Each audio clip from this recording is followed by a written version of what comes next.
Hey folks, it's Matt once again, and welcome back to another review. This time of the 2015 film, The Martian. Now, I believe my friend Mike OCP was not a big fan of this movie. He thought it was so-so.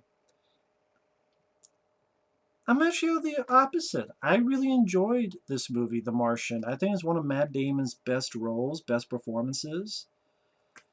I was really into the flick. I think it has a really good cast. I mean, you have see Jessica Chastain, Kristen Wiig, Jeff Daniels, Michael Peña, Sean Bean, Chiwetel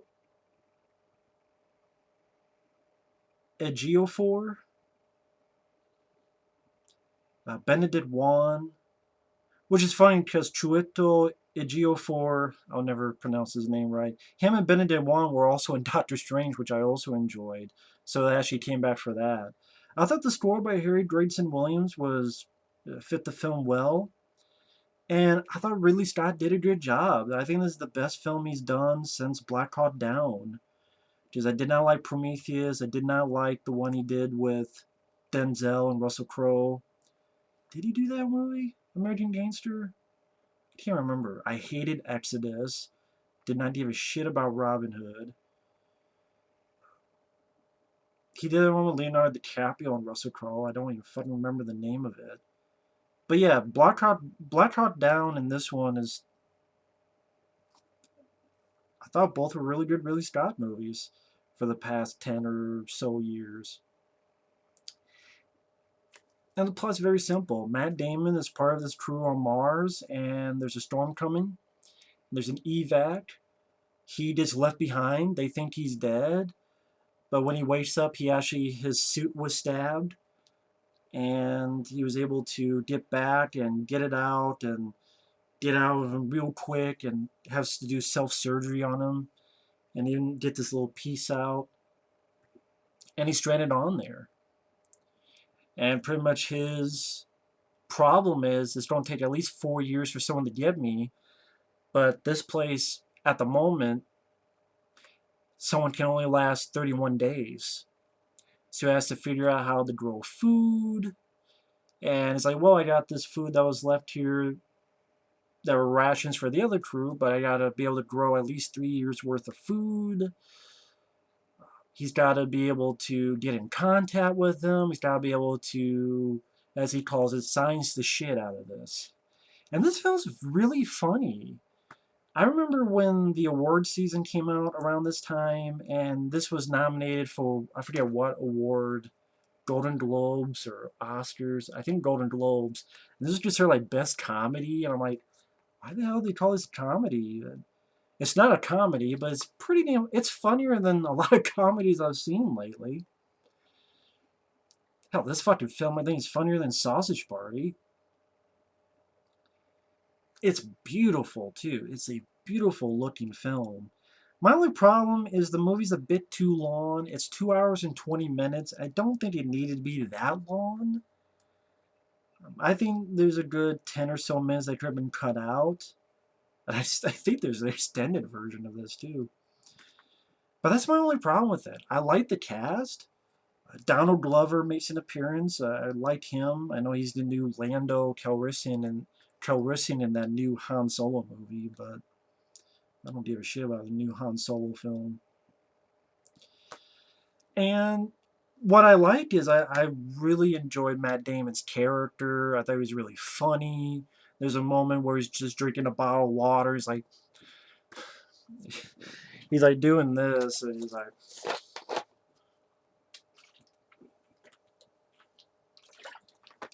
"Fuck you, Mars." I, or a lot of times he has to talk to himself or talk to the camera. So he goes, "Thankfully, I'm a botanist. So Mars, you come to fear my botany powers." Or he's watching Happy Days, and there's later on in the film when he gets the camera working and takes still pictures, and it's like, we want a picture of you. So he does the Fonz, hey, with the thumbs up, both thumbs up, hey, and they're like, what? Did he just do a Fonzie?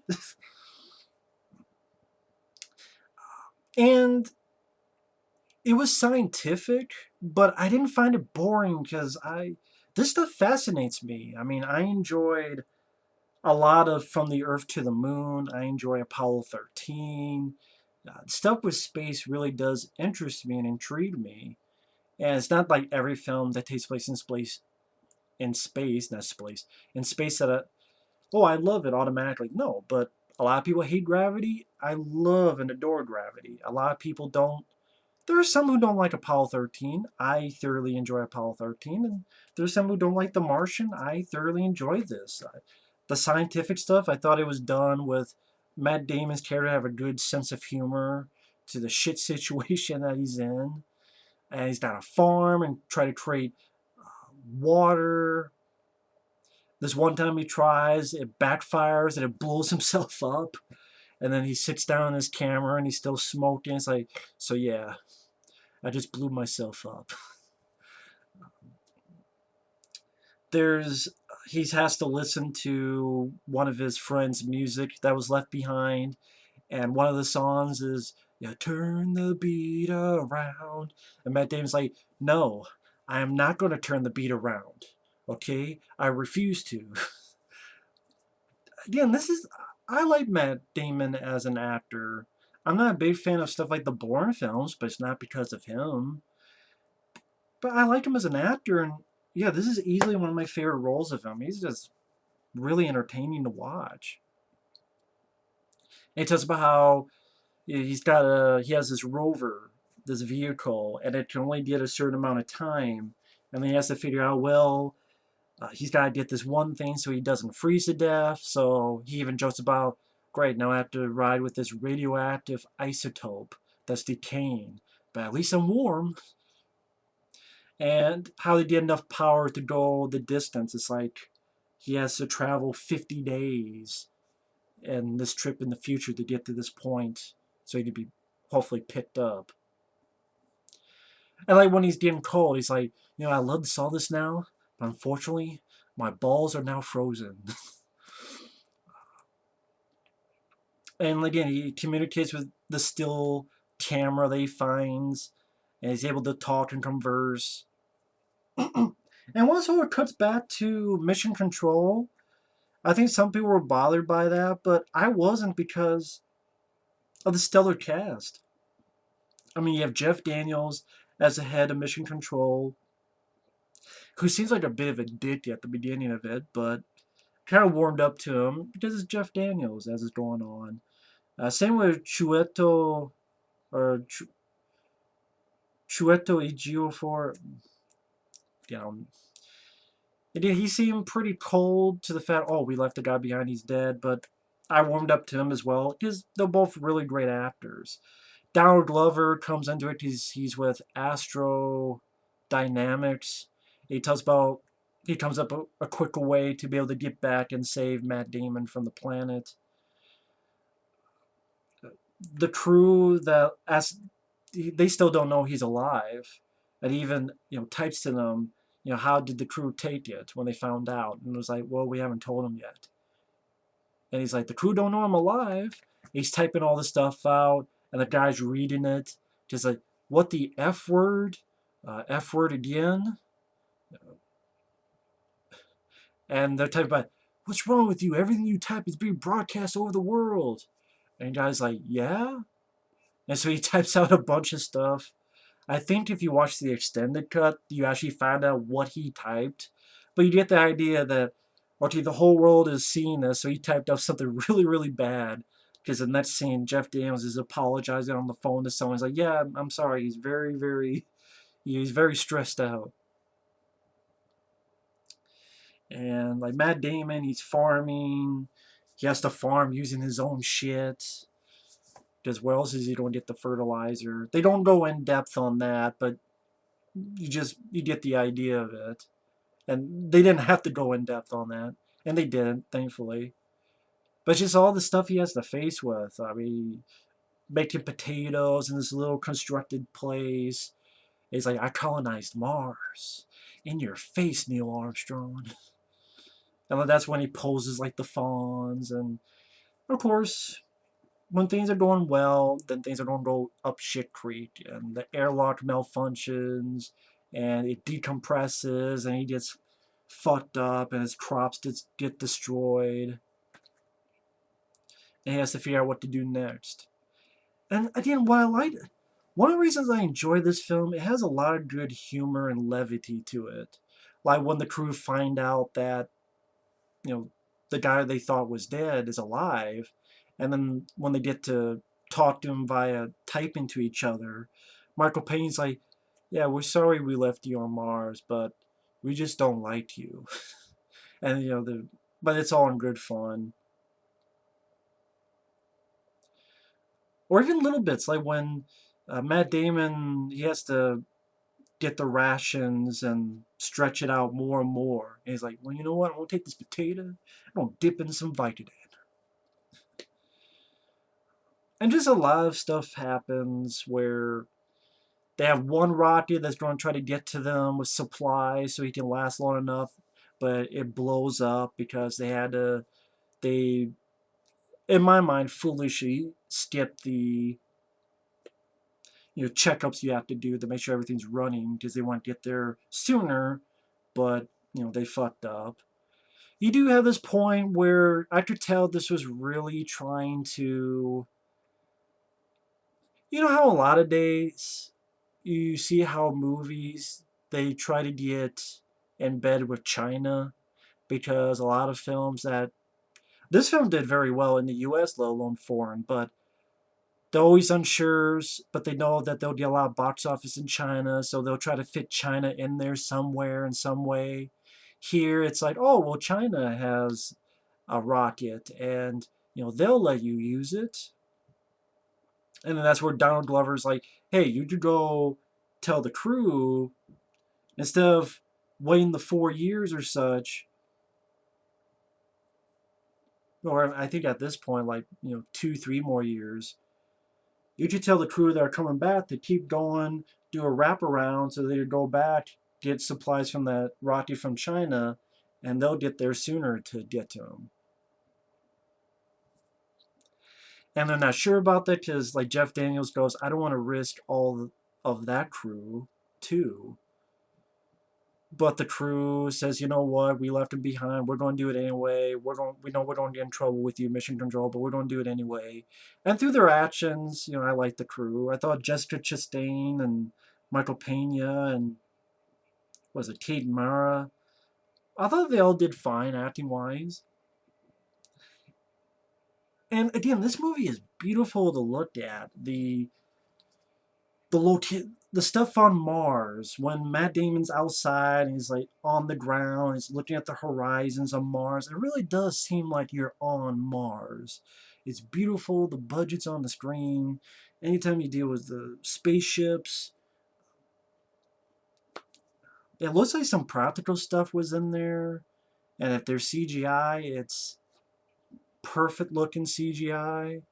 This is like, if you don't want to do that kind of effects, this is how you do it. This, gravity, those are how you do it. I know Gravity, there's some CGI that I didn't know it was until I saw behind the scenes. I'm like, wait, that was too? Holy shit, it blew my mind. Obviously, I knew they weren't in space, but at the same time, I'm like, but that was CGI too? I didn't know that. And in this movie, I mean, there are some special features. But, but getting back to the film, you have the Matt Damon, his journey to the Mav, and he's pretty much told that, well, some other complications happen. So not only for this thing that you're going to try to escape Mars with, not only do you have to do this and this, but you got to get rid of the windows and you got to get rid of the front of your ship and put a tarp over it. And he even types, "Are you fucking kidding me?" And then there's this fun moment where he's talking to the camera. He's like, "I know why they're doing this. I know what they're up to." And then they're trying to say that, that I love the idea that I'll be the fastest man ever in space travel. Although I really like that idea. Really like the sound of that. I really do. But still, even when he's doing that journey and he's like, oh, I'll try to get to you, I'll poke a hole in my suit. At least I'll fly like Iron Man. But it's not done in the fact that I was groan worthy or cringe inducing. It fit well with the story. And I will say the rescue to get the Matt Damon, it went a little bit too long. I think that's a bit that could have been cut down. What I'm saying is a bit too long because the crew are like, well, we gotta make a bomb so that we can push our thing further. And then the captain is on this, I don't want to say rope, but on this line that's trying to get to him. Then Matt Damon has to get to her and pokes a hole in his suit. And I'm like, well, you probably didn't even need the whole thing where they had to make a bomb in order to push the ship faster to try to get to Matt Damon before he's too far away. Like, I don't think you needed that whole bit. And I think that would have helped with the pacing in the finale. But I mean, even at the end, I still enjoy it. He's safe and sound. Uh, this one moment where before he does all that, he's suiting up, and you tell how the toll is taking on his body, where like all these red marks on his body, and I see glimpses of his body. He looks like he's thinner because he's been eating mainly potatoes, and that's it. Like little bit of a gaunt look on his face, a little bit. And then it's further down the line when he's been rescued, and now he's a teacher, and he's teaching these people and telling them, you know what, things are gonna go bad, and there's a good chance you may die. But either you say give up and that's it, or you go, okay, here's one problem I need to solve, then another problem, then another problem. And this also has a fun soundtrack too. I mean, it has. I cannot remember the damn songs now. The song at the end. I can't remember the name of the song. But it's sort of an old school type of soundtrack. It's not like songs that came out 5 years ago or something. It's old school. And it shows where everyone's at.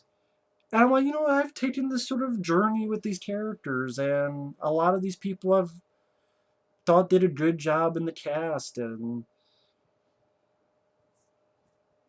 it's sort of an old school movie. Yeah, it's a lengthy film, but I like the journey that it took, and trying to get this guy to come home, to get him home.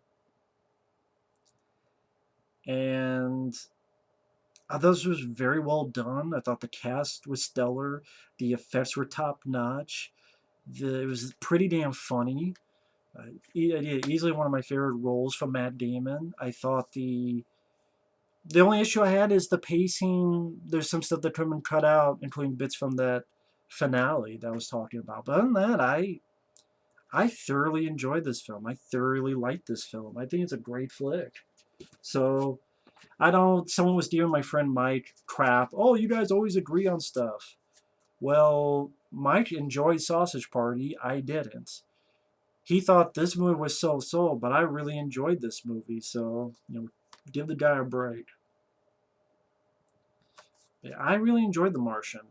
For me personally, I would still put Gravity above it because that was just a great time in the theater. I saw it twice in the theater. Still enjoy it on home video, but I'll admit I like this more than Interstellar. I know Mike liked Interstellar a lot more than me. I thought Interstellar was just okay because the ending bugged the shit out of me with that whole paradox thing at the end, and that whole "are they future us?" I'm like, please don't. Fuck, what are you doing? The rest of the film, a lot of the film I liked, but I don't hate Interstellar. I liked it okay, but that ending bugged the fuck out of me. On the flip side, it didn't bother my friend Mike, so yeah, we don't always agree on stuff. But I liked Interstellar okay. He loved it to death. He thought this film was so. I really enjoyed it. So, but yeah, I would say if I would put Gravity, The Martian, Apollo 13's up there. I'm trying to think of other space dramas and thrillers. I know there are others. But yeah, I like those two more. I like all three of those more than Interstellar. Interstellar, I don't hate. I liked it okay, but I didn't think it was as amazing as everyone else said it was. I really like Matthew McConaughey in it. That ending put the fuck out of me, that paradox bullshit. Like, it doesn't make sense. What about this, this, and this? But it's a paradox. You just gotta do it. No, I don't. But anyway, anyway. I already talked about that when I reviewed Interstellar. But I don't hate it. I just like this movie more. But anyway, thanks for watching. Take care. We'll see you later. Bye-bye.